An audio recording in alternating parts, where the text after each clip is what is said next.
Well, hello, welcome again to our reading of the Greek New Testament. I'm reading 1 Corinthians up to chapter 11. The first verse of chapter 11 in this edition has been connected back with the previous chapter, the previous paragraph really, but I'm going to take it as part of chapter 11 here. So it begins, Mimetai mu gineste kathos cargo Christou. So be, and Paul says this kind of thing elsewhere, so be imitators of me, just as a cargo for kaiego, I also am a mimetes, an imitator of Christ. This is a first declension masculine noun, mimetes, an imitator. Epeno de humas hotipantumu mimnes de kai, kathos per edo kahumin, tas paradoses kat ekete. Thelo de humas e denai hotipantos andros he kephale ho Christos esti, kephale de gunaikos ho aner, kephale de tu Christu ho theos. Pas ane pros eukomenos e profituon, kata kephales ekon, katai skune ten kephalein autu, passada gune pros eukomene e profetuus a catalupto te kephale kat iskune ten kephalein autes. Henga esti kai to auto te exuremene. Ega u katakaluptatai gune kai kerasto. Eda iskron gunaiki to kerastai e xurastai katakaluptesto. I'll just pause it there. We have this rather strange section here about head coverings. We don't know what the background to this was back in the Corinthian church, and this of course is a very disputed and debatable passage in Paul as to exactly what he's on about here, but anyway, I'm just going to translate. I'll leave the commentaries and others to discuss the meaning of it. So epino is just a verb meaning I praise. Epino. It's originally epi plus the ino root, but it becomes one word, epino. I praise you that. Mimnes there, you remember, and it takes a genitive me. The panta is internal accusative, in respectable things. Now the kai's got a comma here because we have a little clause shoved in here, separating it from the next bit, so the editor's put a comma there. So I praise you because you remember me in all things, and just as I passed on to you. Now this is probably, almost certainly, I think, an imperative. It means hold fast to the traditions, the paradoses. This noun is cognate with the paradidomi we have back here. Greek loves to use verbs and then nouns. So, and to hold fast the traditions, just as I pass them on to you. I wish you to know, Paul uses that phrase a lot, hoti, that. Now the subject here is ho Christos, and the order is important here because the same order is repeated without a verb in the next sections here. So Christ is he kephale, the head, takes the same case both sides. Christ is the head of each man, but the man, understand, is the head of a woman. Now, gunaikos means a woman, but it can also mean a wife, and this may be referring to a husband and wife combination here. Again, I'll leave that to the commentaries. That's probably likely here. Gunaikos has been used in that sense earlier in this work here. So perhaps the husband is the head of his wife, and the God is the head of Christ.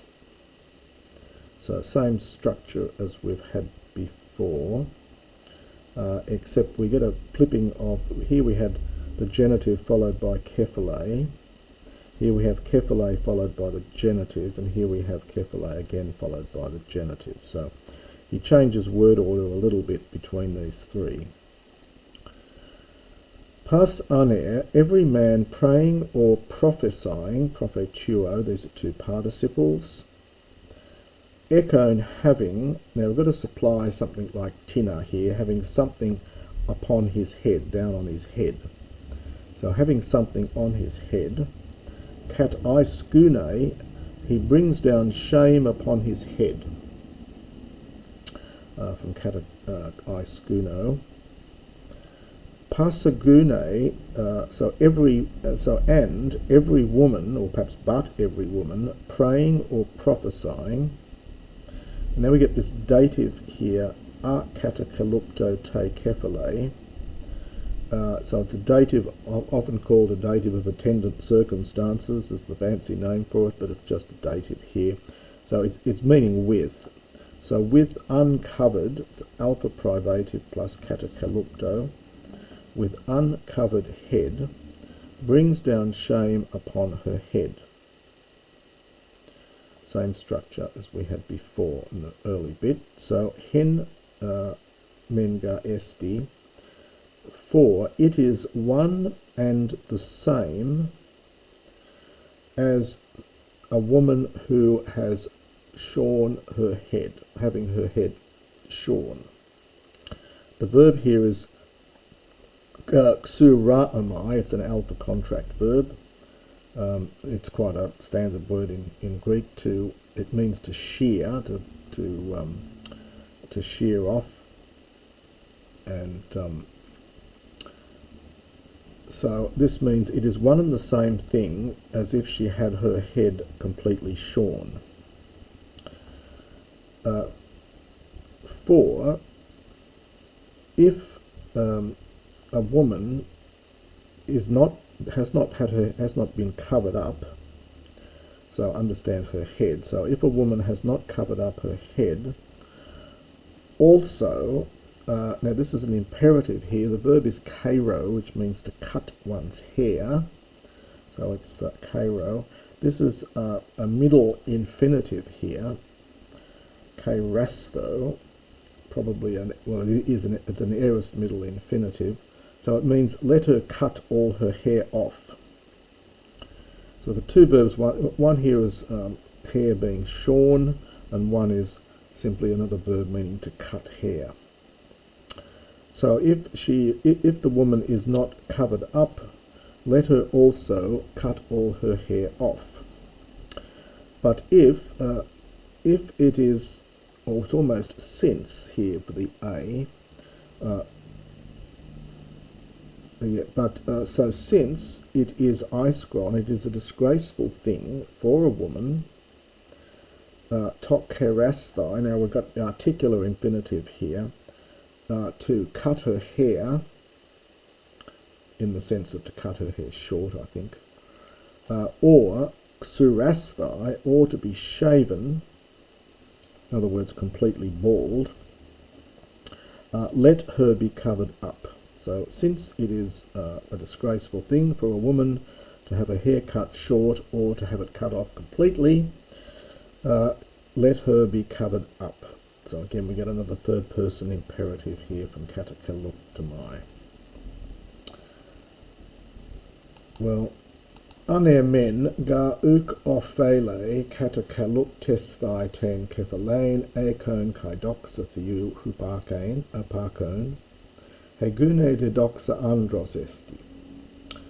Uga esti ane ek gunaikos al a gune ex andros.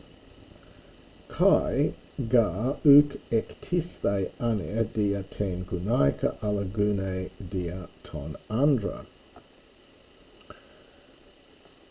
For, now we get a men, and there will be a det down here, so there's a man and a woman. Det normally comes second, is not put at second in the sentence. This is, well, the Greek has become a bit less rule bound by this stage, but normally you would get the det in between here as second word in the sentence. So for a man, now ought not to be covered in respect of his head. So this is an internal accusative here, this is an infinitive. So a man ought not to be covered up in respect of his head, that is, should not have his head covered. Now we get a participle here, huparkon. Huparko is often used in the sense of like the verb to be, but it does have that more slightly stronger sense of existing. It's being in the sense of existing and almost being from the beginning. So being an icon, well, perhaps an image and the glory of God. So a man ought not to have his head covered, since he is an image and the glory of God. But the woman is the doxa, the glory of her husband, I think here for andros. Uga esti ane. Now this is again very tricky here to translate. The esti probably in the sense of exist. So the man does not exist ek gunaikos as a result of his wife or the result of a woman, but the woman as a result of the man, that use of ex, meaning as a result of. Paul almost certainly here has Adam and Eve in mind, although he does not explicitly mention them, in the sense that in one version of the creation myth back in Genesis, Eve was created from man's rib. So that's possibly what he's meaning here for this use of ek, as a result of. Kaiga uk ektiste ane, and a man does not, so it was not created. So this is from the verb katisdo. Katisdo can mean to found, to build something. It's often used of founding a colony in earlier Greek. Katisis was a foundation and so on.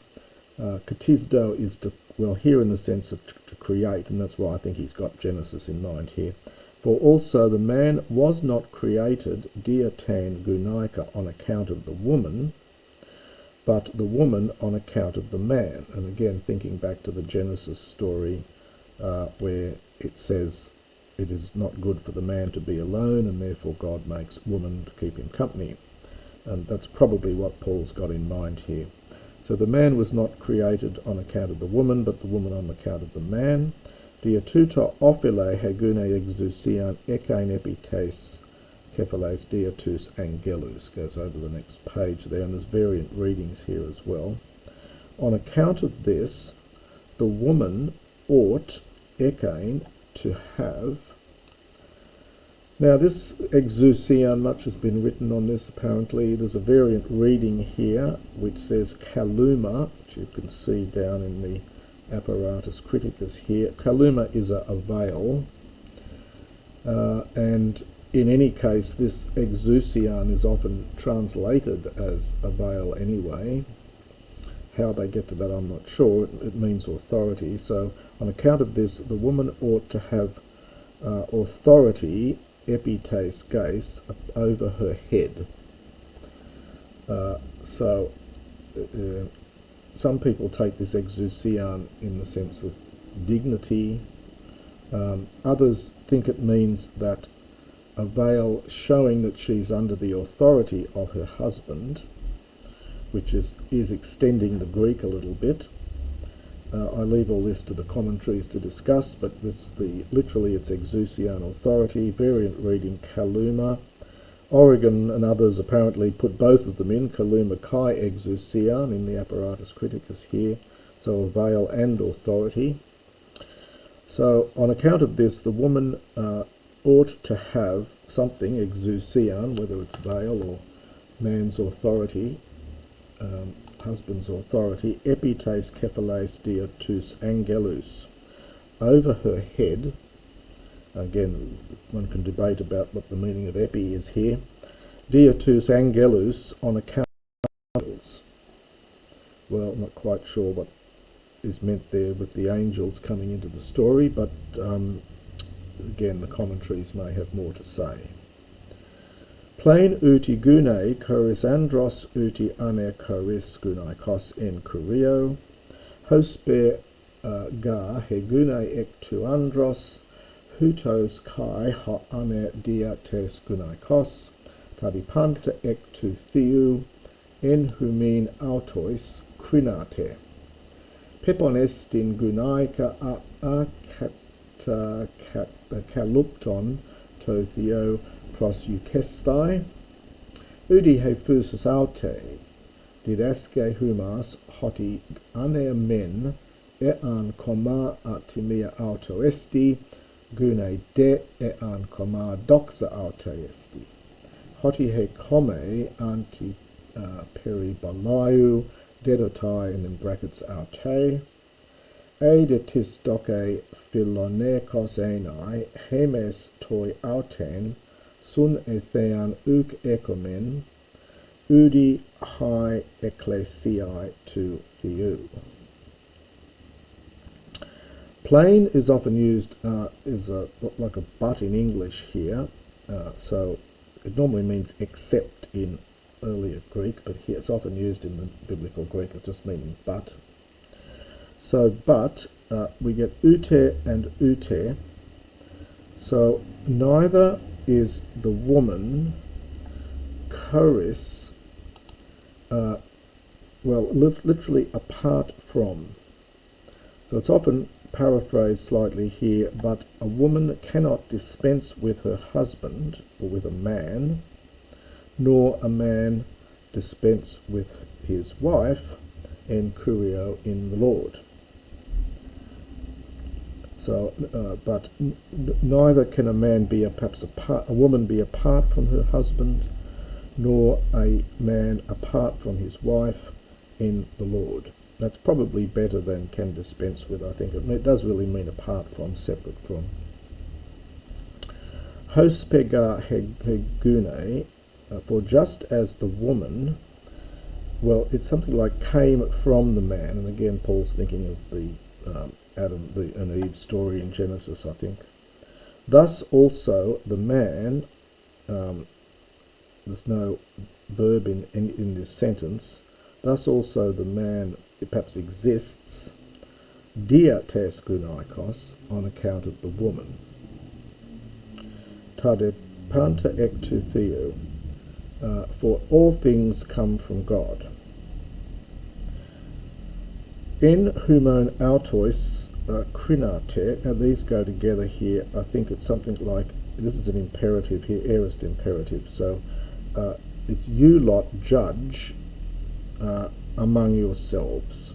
This is a stronger form of just humin, and it is what do you call reflexive here. You could have written autois, but he's written humin autois for the second person plural reflexive here. So you judge among yourselves, and we get a question here. Prepon esti. Prepon was originally a participle, but it's used impersonally here with esti. So is it fitting? It's a standard idiom in Greek, classical Greek as well. So is it fitting for a woman to pray to God a katakalupton, without her head covered? And then we get we don't get another question here. It's nor is it is a question. Here's the question mark here down here. I missed it there, I think.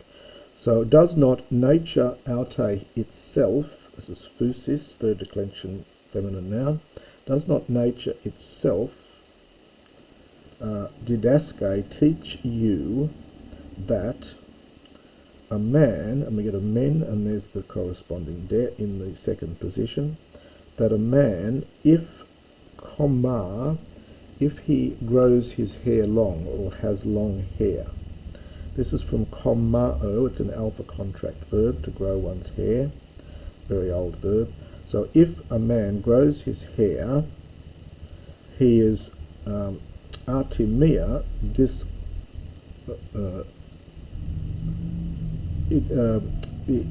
is, these are dishonourable things to him.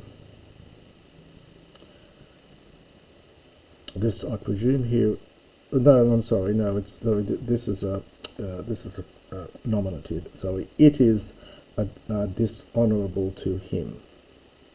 It is dishonour. It's an abstract noun. So there is dishonour for him. Is literally it. So I'll do that bit again there. Sorry. So if does not nature itself teach us that a man, if he grows his hair long, dishonour is for him? So it is dishonourable, we'd say in English, for him, but it's literally artimeia, nominative. There is dishonour for him. Interesting comment, since, for example, the Spartans grew their hair long, the Persians grew their hair long, many people did. Jesus himself probably had long hair, but apparently, according to Paul, if you grow your hair long, it is a dishonour. But a woman, if she grows her hair long, it is doxa, a glory, a thing of glory, aute, for her. Hoti he come antiparabolio dedatai aute, because the hair, well, it's a funny expression here, that it's long hair, dedotai, has been given to her in replacement of, so instead of, a peribolia. This is just a coat or cloak, a covering. So long hair has been given to her as, or in place of, a covering, almost as a covering. Eidetis doce. So if someone thinks to be, or decides that they're going to be philonerkos, so if someone thinks it is right to be, well, contentious, disputatious for this one, it's philos and nekos. Nekos means strife. So if someone thinks it right to be a lover of strife, we do not have such a sunetheia. Well, it's a practice or custom. That etheia here connected with our word ethos and so on, custom. So we, that presumably referring to himself and his clan, so we do not have such a practice or custom, that is to be philonerkos, nor do the churches of God. And that's the first part of chapter 11.